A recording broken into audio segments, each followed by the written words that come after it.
Parliament ఎన్నికల సందర్భంగా సదాశివపేట పట్టణంలోని ఓ ప్రైవేట్ హాల్లో సదాశివపేట మండలం మెదక్ పార్లమెంట్ ఎన్నికల సన్నాహక సమావేశం నిర్వహించారు. ఈ కార్యక్రమంలో ముఖ్య అతిథిగా హాజరైన Sangareddy BRS party MLA Chinta Prabhakar, Medak MP అభ్యర్థి వెంకట్రామిరెడ్డి, మాజీ TSMS IDC chairman Errolla Srinivas, MLA Chinta Prabhakar Reddy మాట్లాడుతూ సంగారెడ్డి నియోజకవర్గంలో పెద్ద మెజారిటీ ఇచ్చి నన్ను గెలిపించారని, శిరస్సు వంచి ధన్యవాదాలని, మెదక్ ఎంపీ అభ్యర్థి వెంకట్రామిరెడ్డిని భారీ మెజారిటీతో గెలిపించి కేసీఆర్కు బహుమతి ఇవ్వాలని, సీఎం స్థాయిలో ఉన్న విషయం మరిచి ఇంకా ప్రతిపక్షంలో ఉన్నా అనుకొని రేవంత్ రెడ్డి మాట్లాడుతున్నారని అన్నారు.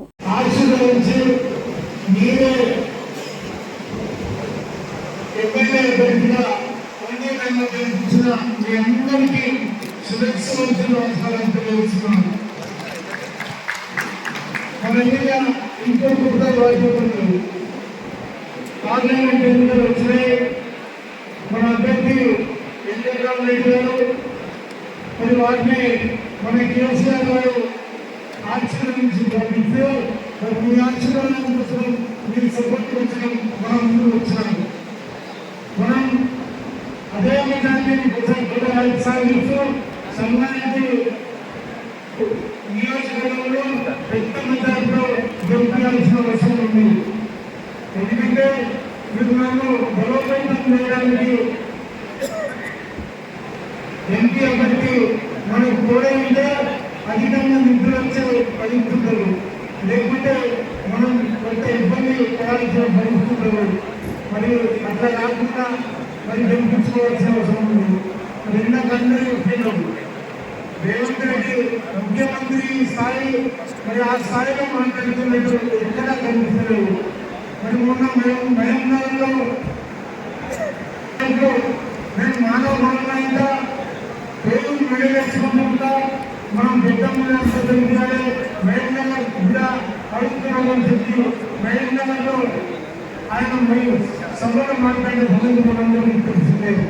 మరి ఈ గత కుటుంబాల కింద మరి మనం పార్లమెంట్ మరి ముఖ్యమంత్రి మాజీ ముఖ్యమంత్రి కేసీఆర్ గారు గత మరి 10 సంవత్సరాల నాయకత్వంలో పెద్ద మెజారిటీతో మనం వెంకట్రామిరెడ్డి గారికి గెలిపించి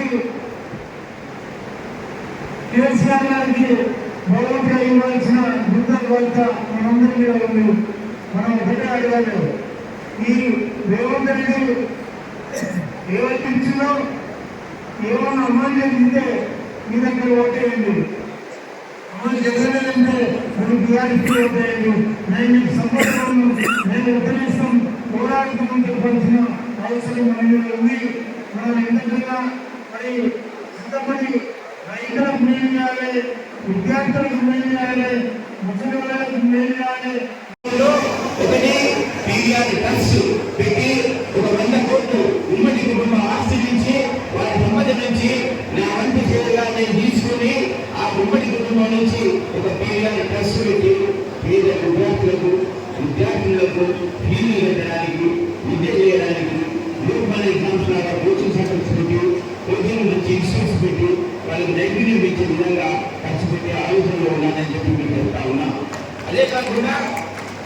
అదే కాకుండా ఇలాంటి మేనేజర్స్ పెట్టి మన కార్యకర్తల పిల్లలకు, మన పేద పిల్లలకు రూపాయి అంటే రూపాయి ఫీజు రుసుము వసూలు చేసి ఈ ఫంక్షన్ హాల్స్ కూడా 9 నెలల లోపల సంగారెడ్డి ఒక ఫంక్షన్ హాల్ కట్టి, సంగారెడ్డి కానీ సంగారెడ్డి కానీ కట్టి మన నియోజకవర్గంలో అందరికీ కూడా అందుబాటులో ఉన్న కార్యకర్తలకు చూస్తానని చెప్పేసి వాగ్దానం చేస్తా ఉన్నాను.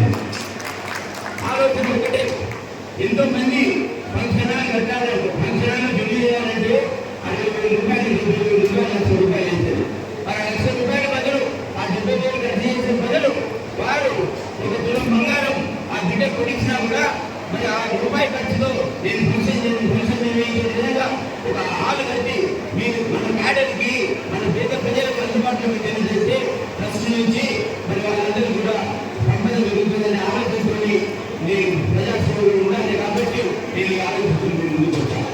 అదేవిధంగా యువతకి కాంపిటేటివ్ ఎగ్జామ్స్ కానివ్వండి, పోటీ పరీక్షలు కానివ్వండి, నేను ఎందుకంటే కలెక్టర్గా ఉండి సమాజానికి చేయవలసింది నా విద్యని అందరికీ కూడా తెలియవేసే విధంగా నాకున్న పరిజ్ఞానాన్ని భగవంతుని ఇచ్చిన ఈ నాలెడ్జ్ని సమాజం కొరకు, యువత కొరకు, విద్యార్థులకు ఇవ్వాలనేది నా కోరిక.